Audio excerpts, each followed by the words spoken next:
Hello my dear friend and my dear student. मेरे इस YouTube channel में आप सभी लोगों का स्वागत है। मैं आप लोगों को इसमें BA third year 6th semester से first paper Indian political thinker पढ़ा रहा हूं और इंडियन पॉलिटिकल थिंकर के अंतर्गत पिछले वीडियो में मैंने यूनिट 7th से एम एस गोलवलकर के बारे में बताया था। माधवराव सदाशिव गोलवलकर के राजनीतिक विचारों से अवगत कराया था। इस वीडियो के अंतर्गत मैं आप लोगों को यूनिट 7 से ही मोहम्मद इकबाल के बारे में बताने जा रहा हूं। यूनिट 7 में जो अंतिम टॉपिक है वह है मोहम्मद इकबाल। तो आज हम मोहम्मद इकबाल के बारे में पढ़ेंगे। मोहम्मद इकबाल को पाकिस्तान का आध्यात्मिक पिता कहा जाता है। मोहम्मद इकबाल उसमें सशक्त राजनीतिक विचारक थे, एक कवि थे, एक साहित्यकार थे। पाकिस्तान निर्माण की बात इन्होंने जिन्ना के मन में पाकिस्तान के निर्माण की बात इन्होंने ही जिन्ना को सुझाव दिया कि एक अलग मुस्लिमों के लिए एक अलग राष्ट्र का निर्माण किया जाए और यह चाहते थे कि सिंध, बलूचिस्तान, पंजाब इनको लेकर एक अलग मुस्लिम राष्ट्र का निर्माण किया जाए और मुस्लिम राष्ट्र का विचार इन्होंने जिन्ना के मन में भरा। और जिन्ना जो कि पहले धर्मनिरपेक्षवादी होते हैं, भाईचारे के समर्थक होते हैं, वह फिर 1940 में द्विराष्ट्र सिद्धांत का प्रतिपादन कर देते हैं। इन्हीं के विचारों के आधार पर, मोहम्मद इकबाल के विचारों की आधारशिला पर ही पाकिस्तान का निर्माण होता है। तो आज हम जानते हैं कि मोहम्मद इकबाल कौन थे, इनकी जीवन वृत्तियां क्या थी, गतिविधियां क्या थी, और इस वीडियो के अंतर्गत मैं मोहम्मद इकबाल के राष्ट्रवाद के बारे में भी आपको बताऊंगा। तो आइए जानते हैं मोहम्मद इकबाल कौन थे। मोहम्मद इकबाल का जन्म 9 नवंबर 1977 को सियालकोट में हुआ था। सियालकोट यह पंजाब प्रांत का हिस्सा है, अब यह पाकिस्तान का हिस्सा है। यानी कि पंजाब जो है दो भागों में विभाजित था, एक पश्चिमी पंजाब था, एक पूर्वी पंजाब था। तो बंटवारे के बाद जो पश्चिमी पंजाब होता है वो पाकिस्तान में चला जाता है। पाकिस्तान में कौन कौन हिस्से होते हैं? सिंध, बलूचिस्तान, पश्चिमी पंजाब, ये सारे हिस्से पाकिस्तान के, ये सारे हिस्से पाकिस्तान में चले जाते हैं। तो अब यह पाकिस्तान में है और इनके पिता का नाम शेख नूर मोहम्मद था और माता का नाम इमाम बीबी था। इनकी प्राथमिक शिक्षा मदरसे में ही होती है, इनको मदरसे में कुरान पढ़ने के लिए भेज दिया जाता है, धार्मिक ग्रंथ पढ़ने के लिए भेज दिया जाता है। और अपनी प्राथमिक शिक्षा प्राप्त करने के पश्चात यह मैट्रिक परीक्षा 1893 में वहीं सियालकोट में ही स्कॉच मिशन कॉलेज से प्राप्त करते हैं। स्कॉच मिशन कॉलेज यह क्रिश्चियन का कॉलेज होता है, क्रिश्चियन का स्कूल था और इसी क्रिश्चियन के स्कूल से यह 1893 में मैट्रिक परीक्षा उत्तीर्ण करते हैं और यहीं से 1895 में यह इंटर की परीक्षा भी पास करते हैं। इसके बाद अपनी आगे की पढ़ाई पूरी करने के लिए यह लाहौर चले जाते हैं और लाहौर के गवर्नमेंट कॉलेज से 1897 में यह स्नातक की डिग्री प्राप्त करते हैं और वहीं से ही एमए फिलॉसफी से ही डिग्री प्राप्त करते हैं। यानी स्नातकोत्तर की डिग्री भी उन्होंने गवर्नमेंट कॉलेज ऑफ लाहौर से ली थी और उन्होंने स्नातकोत्तर दर्शन शास्त्र विषय में किया था। इसके पश्चात आगे की पढ़ाई वह जारी रखने के लिए 1905 में वह लंदन चले जाते हैं। लंदन चले जाते हैं और लंदन जाकर वहीं ट्रिनिटी चर्च कॉलेज से ट्रिनिटी कॉलेज से वह लॉ की डिग्री प्राप्त करते हैं, LLB की डिग्री प्राप्त करते हैं। और फिर 1906 में वह म्यूनिख विश्वविद्यालय से PhD कर रहे थे और 1907 में वह म्यूनिख विश्वविद्यालय से PhD की डिग्री प्राप्त करते हैं। डॉक्टरेट ऑफ फिलॉसफी की डिग्री 1907 में वह जर्मनी के म्यूनिख विश्वविद्यालय से प्राप्त करते हैं और 1908 में वह भारत आ जाते हैं, भारत आगमन हो जाता है और फिर वह वकालत करने लगते हैं। फिर मोहम्मद इकबाल वकालत करने लगते हैं, लेकिन वकालत की तरफ उनका ध्यान नहीं लगता है, और वकालत छोड़ देते हैं। फिर साहित्यिक कार्यों में लग जाते हैं, साहित्यिक कार्य में लग जाते हैं, लेखन में लग जाते हैं और एक कवि के रूप में प्रतिष्ठित होते हैं। वह एक कवि बन जाते हैं और इकबाल को पाकिस्तान का राष्ट्र कवि भी माना जाता है, राष्ट्र कवि कहा जाता है इनको। ये पाकिस्तान के राष्ट्र कवि हैं पाकिस्तान के। और फिर जब वकालत छोड़ते हैं तो यह साहित्यिक कार्यों में लग जाते हैं, यह लेखन में लग जाते हैं और एक कवि के रूप में जाने जाते हैं। और साथ ही यह राजनीति की तरफ भी उन्मुख होते हैं, यह राजनीतिक गतिविधियों में संबद्ध हो जाते हैं और वह अंजुमन ए हिमायत ए इस्लाम के सदस्य हो जाते हैं। अंजुमन यह मुस्लिमों की एक संस्था होती है और इसके सदस्य हो जाते हैं। अंजुमन ए हिमायत ए इस्लाम के सदस्य हो जाते हैं। और फिर 1919 में इसी संगठन के यह महासचिव भी हो जाते हैं, महासचिव भी हो जाते हैं। 1919 में इस संगठन के महासचिव हो जाते हैं। और यह मुस्लिम लीग के भी सदस्य होते हैं। जैसा कि मुस्लिम लीग का जो गठन होता है वह 1906 में मुस्लिम लीग का गठन होता है। मुस्लिम लीग का गठन हुआ था 1906 में। और 1906 में जब मुस्लिम लीग का गठन होता है तो यह अपनी विचारधारा का प्रसार करने लगती है, प्रचार करने लगती है, सभी मुसलमानों को मुस्लिम लीग का सदस्य बनाने लगती है। और मोहम्मद इकबाल भी मुस्लिम लीग के सदस्य हो जाते हैं। बाद में मुस्लिम लीग के यह संयुक्त सचिव भी हो जाते हैं, ज्वाइंट सेक्रेटरी भी हो जाते हैं। मुस्लिम लीग के ज्वाइंट सेक्रेटरी भी हो जाते हैं, क्योंकि उनका मानना होता है कि मुस्लिम लीग इस्लाम का प्रतिनिधित्व कर रही है, इस्लाम के सही विचारों का प्रतिनिधित्व कर रही है, और इसलिए यह मुस्लिम लीग के सदस्य हो जाते हैं। और फिर 1920 में जब खिलाफत आंदोलन होता है, 1920 में खिलाफत आंदोलन में भी यह सक्रिय रहते हैं। खिलाफत आंदोलन में भी सक्रिय रहते हैं। यह जो खिलाफत आंदोलन होता है यह तुर्की के पक्ष में होता है, तुर्की के पक्ष में होता है। और सारे मुसलमान यह आंदोलन चलाते हैं कि तुर्की के सम्राट को यानी कि खलीफा के राज्य को छीन भिन्न न किया जाए। जो प्रथम विश्व युद्ध हो रहा था 1914 से 1918 में, तो 1918 तक तो सारे मुसलमान, विश्व के सारे मुसलमान एकजुट हो गए थे और यह आंदोलन चला रहे थे किसके प्रति? खलीफा के प्रति, यानी इनका जो धर्मगुरु था, तुर्की का जो सुल्तान होता है यह इनका धर्मगुरु होता है। तुर्की के सुल्तान को यह अपना धर्मगुरु मानते थे और ये चाहते थे कि तुर्की के साम्राज्य को छिन भिन्न न किया जाए। और इसके पक्ष में 1920 में यह 1920 में भारत में खिलाफत आंदोलन चलता है। लेकिन जैसे ही युद्ध समाप्त होता है और वर्साय की संधि होती है, वर्साय की संधि के तहत तुर्की के साम्राज्य को छिन-भिन्न कर दिया जाता है और कमाल पाशा के नेतृत्व में धर्मनिरपेक्ष सरकार की स्थापना होती है। तो खिलाफत आंदोलन क्या होता है? असफल हो जाता है। खिलाफत आंदोलन असफल हो जाता है। और वही 1920 में ही जामिया मिलिया इस्लामिया विश्वविद्यालय की स्थापना की गई थी और यह इस विश्वविद्यालय के संस्थापक सदस्य होते हैं, संस्थापक सदस्य थे। जामिया यानी कि जामिया मिलिया विश्वविद्यालय स्थापित करने में मोहम्मद इकबाल का भी योगदान होता है। और फिर इकबाल एक प्रसिद्ध कवि के रूप में भी उभरते हैं। उन्होंने अनेक कविताएं लिखी। जब 1915 में उनकी पहली काव्य पुस्तक असरारे खुदी प्रकाशित होती है, 1915 में इनकी पहली पुस्तक प्रकाशित होती है असरारे खुदी, 1915 में प्रकाशित होती है।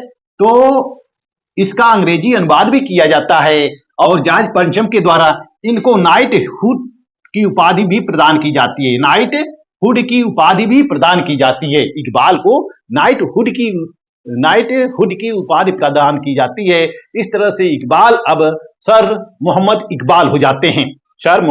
इकबाल हो जाते हैं। फिर 1927 में यह जिन्ना के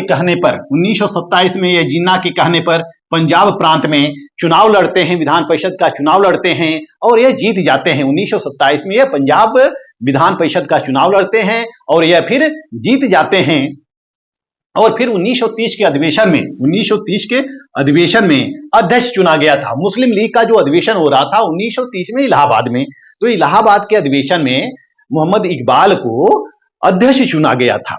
और अपने अध्यक्षता के दौरान इन्होंने अप्रत्यक्ष रूप से यह सुझाव दिया कि हमें उत्तर पश्चिमी सीमा प्रांत बलूचिस्तान और सिंध, पश्चिमी पंजाब को मिलाकर मुसलमानों के लिए एक स्वायत्त राज्य की स्थापना करना चाहिए। यानी कि अप्रत्यक्ष रूप से इन्होंने पाकिस्तान के निर्माण की बात कही।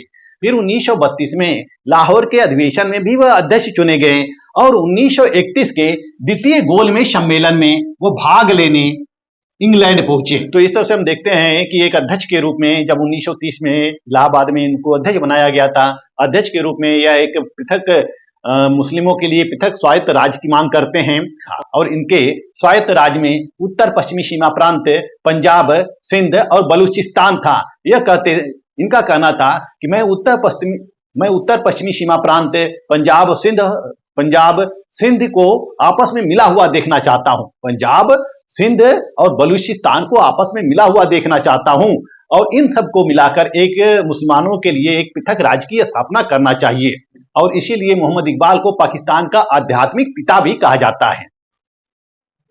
इसके पश्चात 1931 में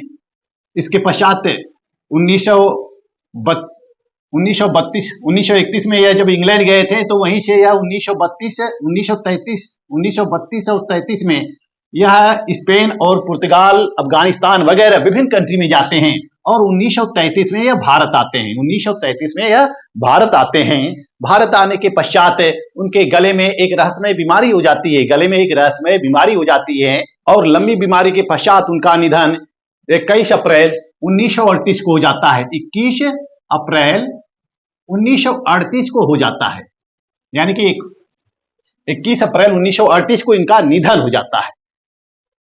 मोहम्मद इकबाल का निधन हो जाता है।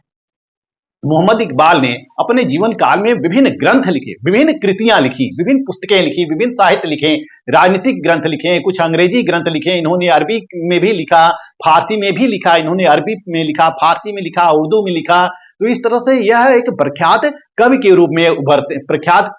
रूप में उभरते हैं और इस्लामिक चिंतक के रूप में इनको जाना जाता है, यानी कि इस्लामिक थिंकर के रूप में इनको जाना जाता है। उन्होंने ढेर सारी कविताएं लिखी हैं, ढेर सारी पुस्तकें लिखी हैं और कुछ पुस्तकों को मैं यहां बता रहा हूं।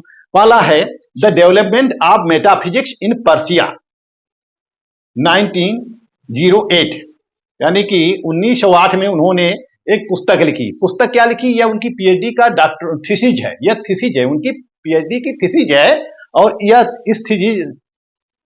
इस थीसिस का शीर्षक था कि पर्सिया में, यानी कि फारस में तत्व मीमांसा का विकास है। फिर उनकी पुस्तक है the secret of the selfness, the call of marching bell. 1924 में उनकी पुस्तक प्रकाशित होती है the call of marching bells. फिर 1930 में इनकी पुस्तक है the reconstruction of religious thought in the Islam. इसमें उन्होंने इस्लामी विचारधारा का प्रतिपादन किया है और अपने पुत्र के नाम पर यह जावेदनामा की रचना करते हैं 1932 में। इसके अलावा असरार खुर्द इनकी पहली पुस्तक होती है। तो इस तरह से यह विभिन्न पुस्तक लिखते हैं, विभिन्न साहित्यों की रचना करते हैं। हमें इस राजनीतिक चिंतन के अंतर्गत इनके राजनीतिक विचारों को पढ़ना है, पॉलिटिकल थॉट को पढ़ना है। किसके? मोहम्मद इकबाल को। इनको अल्लामा मोहम्मद इकबाल भी कहा जाता है। अल्लामा, इनको अल्लामा भी कहा जाता है। अल्लामा अल्लामा का मतलब होता है विद्वान, शिक्षक। विद्वान या शिक्षक नाम होता है और अल्लामा जो है यह फारसी शब्द है, पर्शियन शब्द है अल्लामा। तो चूंकि इनको ईरान में भी मान्यता प्राप्त थी, इनका नाम बहुत ही फेमस था ईरान में, अरब के कंट्री में और भारत में तो इनका नाम था ही। तो विभिन्न देशों में इनका नाम बहुत सम्मान के साथ लिया जाता था, इसलिए ईरान वालों ने इनको अल्लामा की उपाधि दी। अल्लामा मोहम्मद इकबाल इनको कहा जाता है। आइए अब हम इनके राजनीतिक चिंतन को देखते हैं। राजनीतिक चिंतन के संदर्भ में पहला विषय है राष्ट्रवाद। हम इस वीडियो में मोहम्मद इकबाल के राष्ट्रवाद के बारे में पढ़ेंगे।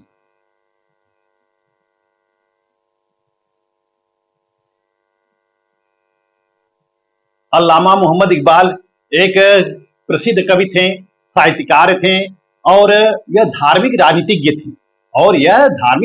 थे। इन्होंने पर्शियन में, उर्दू में, अंग्रेजी में विभिन्न साहित्य की रचना की है, विभिन्न पुस्तकों की रचना की है और इसीलिए यह बहुत ही अधिक प्रसिद्ध हैं और ईरान में इनको विशेष रूप से जाना जाता है। ईरान में मोहम्मद इकबाल बहुत ही फेमस हैं और मोहम्मद इकबाल के नाम पर ईरान में सड़कों का नाम रखा गया है। और चूंकि पाकिस्तान के राष्ट्रकवि माने जाते हैं, पाकिस्तान के निर्माण में इनकी ही आत्मा निवास करती थी। पाकिस्तान के निर्माण में इनकी ही आत्मा है और इन्हीं की वजह से ही पाकिस्तान का निर्माण हुआ था। हालांकि बाद में पाकिस्तान शब्द को रहमत अली ने गढ़ा था। पाकिस्तान जो शब्द है यह रहमत अली के द्वारा गढ़ा गया है, लेकिन विचार किसका है? विचार है मोहम्मद इकबाल का। इन्होंने उत्तर पश्चिमी सीमा प्रांत, पहला प्रांत था, दूसरा सिंध प्रांत था, तीसरा बलूचिस्तान था, चौथा पंजाब था। इन चारों को मिलाकर एक इस्लामिक राष्ट्र की स्थापना करने का सुझाव दिया था, जहां पर सिर्फ मुसलमान ही रह सके, क्योंकि इनका मानना था कि भारत में मुस्लिमों की हित सुरक्षित नहीं है। यदि भारत आजाद भी हो जाता है तो भी ये जो मुस्लिम हैं यह हिंदुओं की अधीनता में रहेंगे, मुस्लिमों का प्रतिनिधित्व शासन व्यवस्थाओं में नहीं हो पाएगा, यानी कि एक तरह से यह हिंदुओं के गुलाम हो जाएंगे। इस तरह से यह मुस्लिमों के लिए पृथक राष्ट्र का निर्माण करना चाहते थे। हालांकि अल्लामा मोहम्मद इकबाल शुरुआती दिनों में हिंदू मुस्लिम एकता के प्रतीक थे, भाईचारे के प्रतीक थे। 1904 तक, यानी कि जब तक यह इंडिया में रहे, जब तक यह लाहौर में रहे, तब तक यह हिंदू और मुसलमान के भाईचारे के प्रतीक के रूप में कार्य करते रहे, हिंदू और सामाजिक सद्भाव को बढ़ाने का कार्य करते रहे। और इन्होंने 1904 में तराना हिंद लिखा। 1904 में इन्होंने तराना हिंद लिखा, तराना हिंद। और इस पुस्तक में इन्होंने लिखा कि सारे जहां से अच्छा हिंदुस्तान हमारा, हम बुलबुले हैं इसकी एक गुलस्तां हमारा, यानी कि सारे जहां से अच्छा ये हिंदुस्तान हमारा, हम बुलबुले हैं इसकी एक गुलिस्तां हमारा। यानी पहले इन्होंने भाईचारे को महत्व दिया था, लेकिन बाद में क्या इशा हो जाता है कि यह भाईचारे से अलग हटकर एक अलग मुस्लिम स्वायत्त राज्य की मांग करने लगते हैं। तो 1904 में जब यह भारत में रहते हैं तो हिंदू मुस्लिम की एकता का समर्थन करते हैं और पूरे भारत को अपना राष्ट्र मानते हैं, पूरे भारत को अपना राष्ट्र मानते हैं। सारे जहां से अच्छा हिंदुस्तान हमारा, हम बुलबुले हैं इसकी ये गुलिस्तां हमारा, तराने हिंद की ये पंक्तियां हैं। फिर जैसे ही 1905 में यह इंग्लैंड जाते हैं पढ़ने के लिए, इंग्लैंड पढ़ने के लिए जाते हैं और वहां से फिर विभिन्न यूरोपीय देशों का दौरा करते हैं। जैसा कि 1907 में यह जर्मनी के म्यूनिख विश्वविद्यालय से पीएचडी की उपाधि प्राप्त करते हैं और फिर 1908 में भारत आते हैं। 1908 में भारत आते हैं तो 1905 और 1908 के बीच इनके विचारों में परिवर्तन हो जाता है। 1910 तक आते आते यह मुस्लिमों के समर्थक हो जाते हैं, केवल और केवल मुस्लिमों के समर्थक हो जाते हैं। 1910 तक आते आते वह मुस्लिम हितों के समर्थक हो जाते हैं और मुस्लिम धर्म को ही श्रेष्ठ मानते हैं। और फिर तरानाए मिल्ली लिखते हैं, फिर ये तरानाए मिल्ली लिखते हैं और तरानाए मिल्ली में ये कहते हैं, और तराने मिल्ली में पूरे हिंदुस्तान की जगह पूरे विश्व को शामिल कर देते हैं, पूरे हिंदुस्तान की जगह पूरे विश्व को शामिल कर देते हैं। और तराने मिल्ली में ये कहते हैं कि चीन ओ अरब हमारा, चीन ओ अरब हमारा, हिंदुस्तान हमारा, मुस्लिम है हम, वतन है हिंदुस्तान हमारा। यानी कि चीन से लेके अरब तक पूरा जहां हमारा है, चीन से लेके अरब तक पूरा जहां हमारा है, हम मुस्लिम हैं और हिंदुस्तान भी हमारा है। और जितनी भी ये कंट्री हैं, सब कंट्री हमारी है, सब देश हमारा है। तो इस तरह से यह एक इस्लामिक राष्ट्र की नींव रखते हैं। और मोहम्मद इकबाल भारतीय राष्ट्रवाद को तिलांजलि दे देते हैं, भारतीय राष्ट्रवाद को तिलांजलि दे देते हैं और उन्होंने इस्लामिक राष्ट्रवाद का प्रतिपादन करना शुरू किया। जैसा कि 1937 में यह मोहम्मद अली जिन्ना को पत्र लिखते हैं, 1937 में मोहम्मद अली जिन्ना को यह पत्र लिखते हैं कि 1937 में कि पश्चिमी उत्तरी सीमा प्रांत सिंध, पंजाब, बलूचिस्तान को मिलाकर एक पृथक मुस्लिम स्वायत्त राज्य की स्थापना की जानी चाहिए। हालांकि जिन्ना जो थे वह धर्मनिरपेक्षवादी थे, वह भी हिंदू मुस्लिम एकता के प्रतीक थे शुरुआती दिनों में। हालांकि जिन्ना मुस्लिम लीग के भी विरोधी थे, यह मुस्लिम लीग के भी विरोधी थे, लेकिन बाद में यह मुस्लिम लीग के सदस्य हो जाते हैं, और यह हिंदू मुस्लिम एकता का समर्थन करते हैं। लेकिन मोहम्मद इकबाल के द्वारा इनको मोटिवेट किया जाता है, लेकिन मोहम्मद इकबाल के विचारों से प्रभावित होकर मोहम्मद अली जिन्ना द्विराष्ट्र सिद्धांत का प्रतिपादन कर देते हैं। तो 1937 में इन्होंने जिन्ना को पत्र लिखकर पृथक मुस्लिम स्वायत्त राज्य की स्थापना पर बल दिया था। आइए हम देखते हैं कि यह राष्ट्रवाद के बारे में क्या कहते हैं। मोहम्मद इकबाल राष्ट्रवाद के बारे में कहते हैं क्या करते हैं? इनका मानना है कि राष्ट्रवाद जो है एक विदेशी अवधारणा है। यह क्या है? यह विदेशी अवधारणा है। यह विदेशों से ग्रहण किया गया है, विदेशों से ग्रहण किया गया है, क्योंकि विदेशों में यूरोपीय कंट्री ने राष्ट्र के नाम पर ही एकीकरण करना शुरू किया, संगठित होना शुरू किया, एकता को कायम करना शुरू किया। यह राष्ट्र के नाम पर ही एकता के सूत्र में एकता के सूत्र राष्ट्रवाद के नाम पर ही, राष्ट्र के नाम पर ही सारे यूरोपीय देश संगठित होना शुरू किए। और ये जो राष्ट्रवादी विचार है यह पश्चिम में पैदा हुआ। जो राष्ट्रवादी विचार है यह पश्चिम में पैदा हुआ, फिर यूरोप के द्वारा उपनिवेशवाद और आर्थिक प्रभुत्व के माध्यम से यह पूर्वी देशों में फैला, यानी कि उपनिवेशवाद के रूप में, आर्थिक प्रभुत्व के रूप में यह पूर्वी देशों में फैला। और उनका कहना है कि वर्तमान में एशिया के लोगों से यह अपेक्षा की जाती है कि वह स्वयं को राष्ट्रीयता के आधार पर संगठित करें, राष्ट्रीयता के आधार पर संगठित करें, और उस देश में रहने वाले सभी लोग अपने देश से प्यार करें, अपने देश से प्यार करें, देशभक्ति जागृत करें, स्वयं को अन्य राष्ट्रीयताओं से पृथक रखें। यानी कि राष्ट्र क्या है, राष्ट्रीयता क्या है? एक विशेषता है कि जो विभिन्न राष्ट्रों, जो विभिन्न लोगों को पृथक करती है, जैसे कि भारत राष्ट्र है, पाकिस्तान है, और यूरोप के कंट्री हैं, अमेरिका है। तो राष्ट्रीयता के नाम पे विभिन्न देश अलग अलग हैं, और विभिन्न देशों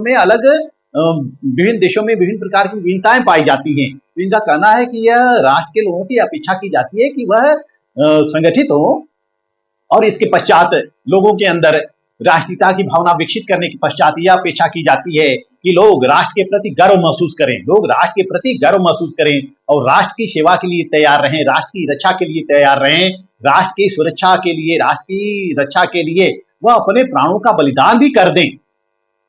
तो वह कहते हैं कि जो राष्ट्र शब्द होता है, राष्ट्र है, वह एक सामान्य भाषा, एक सामान्य संस्कृति, एक सामान्य धर्म, समान परंपरा, समान सभ्यताओं से मिलकर बना होता है। यानी कि इन विभिन्न विशेषताओं का समूह होता है, इन विभिन्न विशेषताओं का समूह होता है जो सम्मिलित रूप से एक ही देश के प्रति निष्ठा रखते हैं। यानी कि उस राष्ट्र के लोगों की एक संस्कृति होती है, एक धर्म होता है, एक आचार व्यवहार होता है, एक परंपरा होती है, और ये सारे लोग अपने देश के प्रति समर्पित होते हैं और एक सूत्र में बंधे होते हैं। वही देश क्या होता है? राष्ट्र होता है। तो जो भारतीय अवधारणा, वो राष्ट्र के बारे में जो भारतीय अवधारणा थी वह यही थी कि भारत में भले ही विभिन्न धर्मों के लोग हैं, विभिन्न जातियों के लोग हैं, लेकिन उनकी समान विशेषताएं हैं, उनकी सामान्य समझ है, समान साझा संस्कृति है, समान परंपराएं हैं, सामान्य धर्म है। इसलिए भारत के सभी लोग भी राष्ट्र के अंग हैं, भारत के सभी, और इसलिए भारत के सभी लोग राष्ट्रीयता के सूत्र में बंधे हुए हैं। भारत भी एक राष्ट्र है, लेकिन मोहम्मद इकबाल इसको राष्ट्र नहीं मानते हैं। वह क्षेत्रीय राष्ट्रवाद की धारणा को अस्वीकार करते हैं, क्षेत्रीय राष्ट्रवाद की धारणा को अस्वीकार करते हैं। क्षेत्रीय राष्ट्रवाद, इसको हमने पिछले वीडियो में बताया था, क्षेत्रीय राष्ट्रवाद की अवधारणा को अस्वीकार करते हैं, और इसके साथ ही साथ वह प्रजातीय राष्ट्रवाद का भी विरोध करते हैं, वह प्रजातीय राष्ट्रवाद का भी समर्थन नहीं करते हैं, और राष्ट्रवाद को इस्लाम का सबसे बड़ा दुश्मन मानते हैं। राष्ट्रवाद को वह इस्लाम का दुश्मन मानते हैं। वह कहते हैं कि राष्ट्रवाद इस्लाम का दुश्मन है, क्योंकि इकबाल जो थे वह धार्मिक आधार पर राष्ट्र की स्थापना करना चाहते थे। उनका कहना था कि राष्ट्रवाद ने धर्म को निजी दायरे में ला दिया, धर्म को निजी दायरे में ला दिया, राष्ट्रवाद ने धर्म को निजी दायरे में ला दिया है। अर्थात सभी व्यक्तियों से अपेक्षा की जाती है कि वह धर्म को निजी मामला रखें, सार्वजनिक मामलों में धर्म को इंटरफियर न करें, धर्म को हस्तक्षेप न करें। यानी कि सार्वजनिक मामले अलग हैं और सार्वजनिक मामले अलग हैं और धर्म के मामले अलग हैं। धर्म को निजी विषय माने और धर्म को निजी विषय मानकर राष्ट्र के निर्माण में सहयोग दें, राष्ट्र के निर्माण में सहयोग दें, राष्ट्र निर्माण में सहयोग दें। जैसा कि भारतीय अवधारणा है कि भारत में विभिन्न धर्मों के लोग हैं और धर्म जो है उनका पृथक विषय है, उनका निजी विषय है, लेकिन भारत के निर्माण के लिए, राष्ट्र के निर्माण के लिए सभी लोग सहयोग दें और सभी लोग एक सामान्य संस्कृति में बंधे। तो यह क्या है? भारतीयता है हमारा, यह क्या है? भारतीयता है, नेशनलिटी क्या है? इंडियन है। लेकिन मोहम्मद इकबाल इसको अस्वीकार करते हैं। उनका कहना है कि धर्म को पृथक रखकर हम राष्ट्र का निर्माण नहीं कर सकते हैं। वह कहते हैं कि धर्म व्यक्ति का व्यक्तिगत मामले के साथ साथ यह सार्वजनिक मामला भी है। वह कहते हैं कि इस्लाम इस बात का समर्थन करता है कि धर्म केवल व्यक्ति का व्यक्तिगत मामले तक सीमित नहीं है, यानी कि व्यक्तिगत विश्वास का मामला नहीं है, बल्कि समाज को धार्मिक सिद्धांतों के आधार पर संगठित किया जाना चाहिए। यानी कि समाज में भी यह धर्म को लाते हैं। इकबाल को यह भय था कि राष्ट्रवाद ने धर्म को निजी मामलों में लाकर नास्तिकता को बढ़ावा दिया है, व्यक्ति नास्तिक होता चला गया है, जबकि इस्लाम में ऐसा नहीं है। व्यक्ति नास्तिक होता चला गया है, जबकि इस्लाम में ऐसा नहीं है। मोहम्मद इकबाल को इस्लाम धर्म में गहरी आस्था थी, क्योंकि एक मुस्लिम थे, तो इसलिए उनका इस्लाम धर्म में आस्था रखना स्वाभाविक है। तो इस्लाम धर्म में गहरी आस्था थी, वह इस्लाम धर्म के कट्टर समर्थक थे, और उन्होंने एक इस्लामिक राष्ट्र की धारणा प्रस्तुत की है, और उन्होंने सर्व इस्लामवाद का नारा दिया है, सर्व इस्लामवाद का नारा दिया है, सर्व इस्लामवाद का नारा दिया है। क्योंकि उनका कहना था कि इस्लाम धर्म में जाति पाति, काले गोरे, अमीर गरीब के बीच भेदभाव नहीं, इसमें सभी व्यक्तियों के बीच भेदभाव को भुलाकर मनुष्यों की समानता पर बल दिया जाता है, मनुष्यों के विकास पर बल दिया जाता है। जबकि जो पश्चिमी धारणा है, पश्चिमी धारणा के अनुसार राजनीति से धर्म अलग है, राजनीति से धर्म अलग है, यानी कि राजनीति अलग विषय है, धर्म अलग विषय है, और धर्म और प्राचीन धारणा में धर्म व्यक्ति का व्यक्तिगत विषय बना दिया गया है, सार्वजनिक जीवन से उसका कोई लेना देना नहीं है, सार्वजनिक जीवन से धर्म का कोई लेना देना नहीं है। परंतु इकबाल का कहना है कि व्यक्ति के व्यक्तिगत विकास को और सार्वजनिक जीवन को अलग अलग नहीं किया जा सकता है, यानी कि व्यक्ति के व्यक्तिगत मामले को सार्वजनिक जीवन को अलग अलग नहीं किया जा सकता है।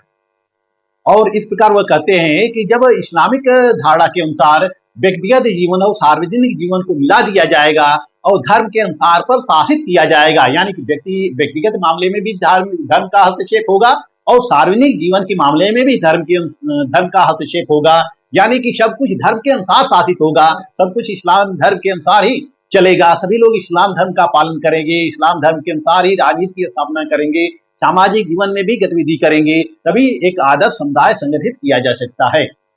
मोहम्मद इकबाल के लिए सबसे अधिक महत्वपूर्ण समुदाय था, जिसको उम्माह या मिल्लत कहते हैं।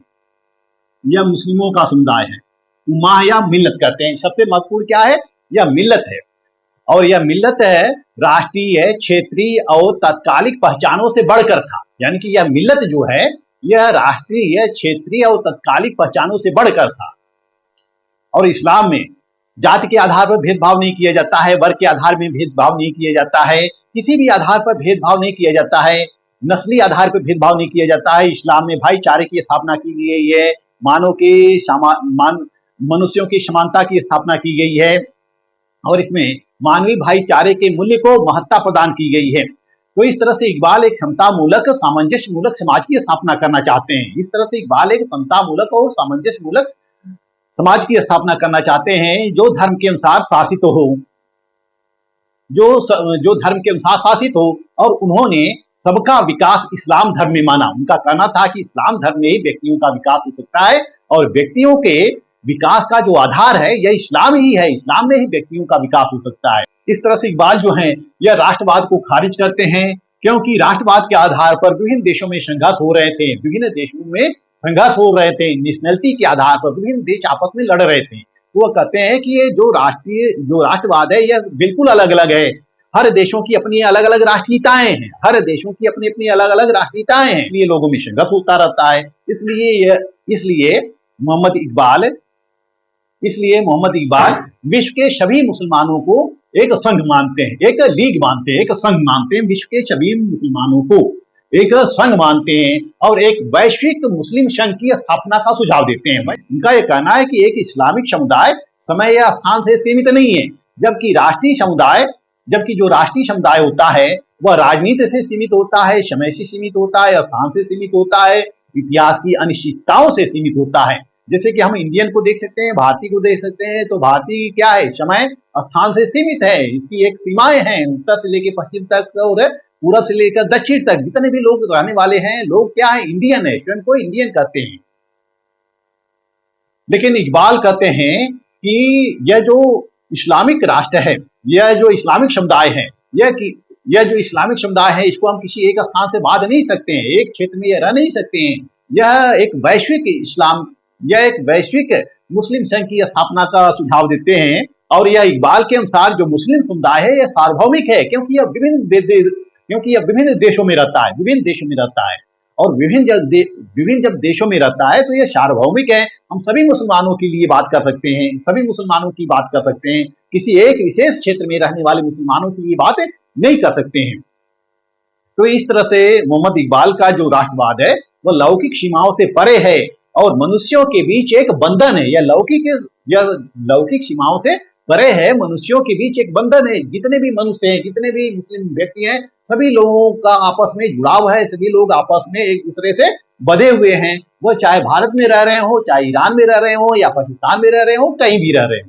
इस तरह से पूरे वैश्विक समुदाय, वैश्विक इस्लामिक समुदाय एक है, एक संगठित है और यह स्वयं अपने आप में एक राष्ट्र है। उनका कहना है कि यह मुस्लिम वैश्विक समुदाय न केवल आध्यात्मिक है बल्कि भौतिक भी है। यह केवल आध्यात्मिक ही नहीं है बल्कि भौतिक भी है, क्योंकि यह सभी सामाजिक बंधनों और कानूनों को इस्लामिक सिद्धांतों के अनुसार व्यवस्थित करना चाहता है।